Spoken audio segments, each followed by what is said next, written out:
Hey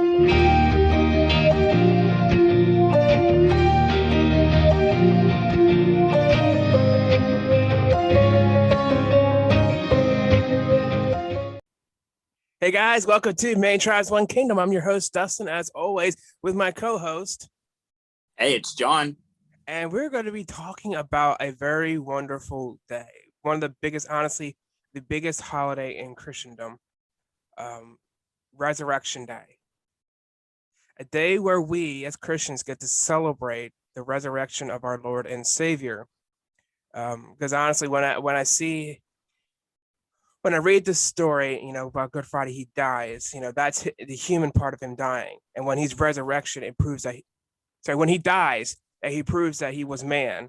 And then when he was resurrected, it proves that he was God. And I find that to be a very interesting allegory in that story. So what's your take, John?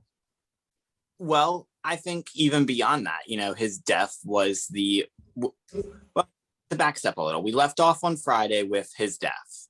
Mm-hmm. And we left off with, the stone being closed on the tomb. And in a way you could think about it is that was humanity's hope dying. We were dead to our sins, and it showed the lowest that creation will ever be at. Mm. But God, in his glorious ways, is always working. As Romans 8:28 says, all things work together for good to those who love God and are who called according to his purpose. And who is more called than Jesus Christ himself? So he rises up on Resurrection Day. And by the way, we call it Resurrection Day because that's just the name I prefer to call it. But anyway, he rises up and he conquers death to show that salvation is free. And as Dustin loves to tell us, and I will steal it from him this time, when Jesus died, the veil in the temple was ripped in half, but it was ripped from top to bottom, not bottom to top to bottom, to show that God had torn through the veil and was now with man. Mm-hmm. It's part of the great and most wondrous story that I'll ever hear. And again, as we talked about on the Good Friday video, this was not an easy death. This was an excruciating death. But he wasn't just dead for 3 days. He did something amazing. He continued to still fulfill what prophecy had in line for him. He went and resurrected people that were in Abraham's bosom. He went and pulled them out of the grave, because now what that's saying to them is now the gates of heaven are now open to those who love God. I mean, I can't think of anything greater. I mean, these are people who died before resurrection of Jesus, died before the crucifixion. And, this was a holding place for those who were destined to go to heaven. There was a hell, as we read the story of the rich man and Lazarus. There is a hell, but heaven was not accessible at this point, and everyone who was destined for heaven went into Abraham's bosom. And so Jesus did that during his 3 days. He pulled everyone out of Abraham's bosom so that they can be prepared to go to heaven. Yes. And it's wonderful. It's amazing. But I'd like us to pause for a moment and let's think about it for the apostles and the disciples for a minute. This had to be one of the most miserable times in their lives, because at the crucifixion, only one of the 12 was actually at the crucifixion, and that was John. Peter, who is generally seen as Jesus's right-hand man, wasn't there. He'd run and he'd hidden. So just imagine for a moment the pain and the sorrow and the remorse that Peter must have felt those days that Jesus was gone, and he knew he was gone. And in Peter's mind, he was never going to get that chance to tell Jesus how sorry he was, and to tell Jesus that he didn't mean to do what he did, that he was sorry.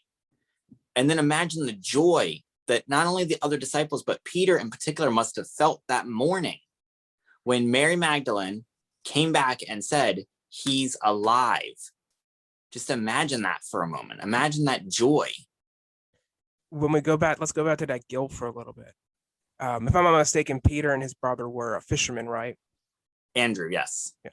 So what's interesting is that Peter actually recreated the very first time he met Jesus. Well, that's He, after the right after the resurrection, but he recreated it because he knew where he was first found, and he knew that he needed to do it again. In his mind, he thought that he had to do it again just so he can find Jesus again. yes, And what's interesting about that story is that Jesus asks Peter, "Do you love me?" He asked him this 3 times. Now, what are the 3 events that happened? Peter denied him 3 times. And after the third time, Peter cried. yes, But Jesus didn't condemn him. Jesus loved him. yes. There's a wonderful song that I love to listen to whenever I think of what Peter must have gone through. It's called This Is Now by Casting Crowns. Mhm. It's absolutely wonderful. It tells the story from Peter's perspective, from everything he had seen Jesus do, and then that pain that he felt. And then to that joy that he felt when he knew that Christ still loved him and was still there. And I think one thing Christians we can learn about this is that no one is beyond redemption. Mm. Peter himself denied even knowing the Lord Jesus, and yet Jesus still forgave him, and not only forgave him, but gave him a position to serve the kingdom. And that's incredible. And think about that. How many of us have fallen short? How many of us had that moment like Peter where we said, Lord, I will die for you? And then not even too long after that, we fall short. Yeah. And when we see Jesus after, when he's upon his death, Jesus says, it says that, sins are now forgiven for all time. And it transcends, and we sort of, lose that. Like, well, okay, how does that play to the now? Well, that's the thing. People who died during Moses' time, during Jacob's time, up until, Isaiah's time, Jeremiah's time, didn't have a heaven to go to. They had Abraham's bosom. And when Jesus pulled him out of Abraham's bosom, that was a fulfillment of the promise. Not that it's going to be sins are going to be forgiven from this point on, but sins have been forgiven from the past. It Yes. shows that his love, that God's love, his mercy, his grace, and his justice transcends time itself. Because again, as we know, God is omnipresent, omniscient, and what's the other one? Oh goodness. Omnipotent and omnibenevolent. Yes, and again in the Bible there's over 500 names for God because how inexplainable he really is, but yet how explainable he is. It's a contradiction unto itself. And in each of his names, he means making things whole again. And he made whole on that day. He made the relationship between him and man, between him and his creation. Yes. And we know that, you're going to spend today with your family, with your loved ones, with your church. And that's amazing. That's incredible. But please, above all things, remember what this day is really about. Mm. It's not about having a meal with your family and friends, though those are wonderful things. It's not about family, friends, loved ones, time together, or anything like that. It is about the risen Lord Jesus who conquered death itself so that you could be ushered into his kingdom. Think about it like this. Think about this. The King of Glory loved you so much that he was willing not just to reach down and pull you out, but to, I would say, think about it like this. You're drowning. And not only does he reach down and pull you out, but he jumps in the water with you and lifts you out. Mm. And that's just amazing. That is. It's wonderful. It's wonderful. And this is happening today, Easter. Yeah.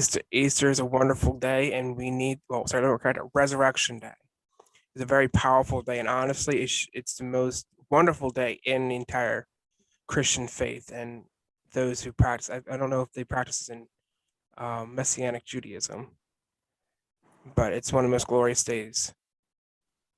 Yes. So please remember a few things.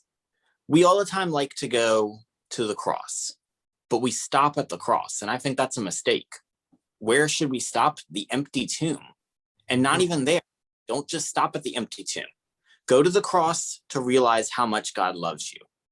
Go to the cross to realize the price he's willing to pay for you. But go to the tomb, the empty tomb where the stone was rolled away, to realize the victory. What did the angels tell the women when they went to look for him? Why do you seek the living amongst the dead? He is not here. He is risen. Amen. And again, an amazing, amazing story. And when we dive into the tomb, we see something so what we consider, we just glance over, but we see the folded napkin. Mm-hmm. John, what does that symbolize in Jewish culture? All right. So during Jesus's day, when the man would eat, he would have his napkin. Now, the servant would not be allowed to touch the table until the master was done. If the master got up, wiped his hands, cleaned his beard and everything like that, and then just balled the napkin up and threw it on the table, it said, I'm done. The servant would know, okay, now we can clear the table. But if the master got up, wiped his hands, cleaned his beard, and folded the napkin, that was him saying, I'm coming back. And for the longest time I read this, I'm like, why does John feel the need to tell us about a folded napkin? And then when I learned this, I'm like, that's incredible. Jesus was letting his disciples know from the very moment, this is before they even saw him. The only one who had seen him yet was Mary Magdalene. And Jesus was letting them know, I'm coming back for you. I'm not done. Amazing. When you read over these stories, as you read with anything over the Bible, really look at each word that you're reading. Mm-hmm. And honestly, like I said, I glanced over this until someone actually pointed it out to me. And, you see the real significance in the tiniest of details. In a few letters, the greatest thing could be written. Yes. So always pay attention to every single word that's being said in the Bible, because everything in the Bible is good for rebuke, as we often hear from Paul. It's good. Nothing by mistake. Yes, absolutely. So we ask that we hope that you guys enjoy the rest of your Resurrection Day. But also, again, as John's already stated multiple times before, remember the reason for today. Focus in on Jesus. Even if with your family, take the opportunity to stop and pray. Take the opportunity to remember where you are right now and the price that God paid. And then the price, and then the victorious moment afterwards, and the knowledge of knowing he's not finished. Yes. That story is not meant to be broken up. The story is meant to be read as a whole. To know that Jesus wasn't finished. The cross wasn't his finish line. And he's still not at that finish line. We're not at the finish line yet.